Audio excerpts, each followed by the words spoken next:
त्रिपुरामध्ये माताबारी नावाच्या गावात 51 शक्तिपीठांपैकी एक असं मंदिर आहे. आगरतळा शहरापासून 66 किलोमीटरवर. अदमासे 2 तासात येथे मोटारीने पोहोचता येते. या रस्त्याचा बराचसा भाग घनदाट वनराजीतून जातो आणि म्हणूनच नेत्रसुखद प्रवास होतो. रस्तेही गुळगुळीत आहेत व वाहनेही तशी कमीच आहेत. प्रसिद्ध शक्तिपीठ असलं तर येथील मंदिर छोटंसंच आहे. देवी दर्शन एका दरवाज्यातून मंदिराबाहेरूनच घेता येतं. पूजा साहित्य दुसऱ्या दरवाज्यातून पुजाऱ्यांकडे द्यायचं असतं. तुमच्या नावाने देवीला काही अर्पण करायचं झालं तर तुम्हाला तुमचं गोत्र मात्र सांगावं लागतं. गर्दी असल्याने त्यांनी हे असं नियोजन केलेलं आहे. पूजा साहित्याची थाळी इतरत्र असते तशीच जवळच्या दुकानात मिळते. त्रिपुरा सुंदराच्या या शक्तिपीठात आजही बळी देण्याची प्रथा आहे.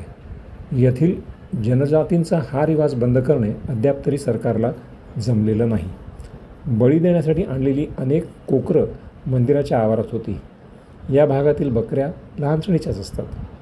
बळी जाण्याच्या प्रतीक्षेत असणारी ही पूर्णतः काळी कोकरं पाहून वाईट वाटलं. त्यातल्या त्यात बरी गोष्ट म्हणजे सर्वांसमक्ष बळी देत नाहीत.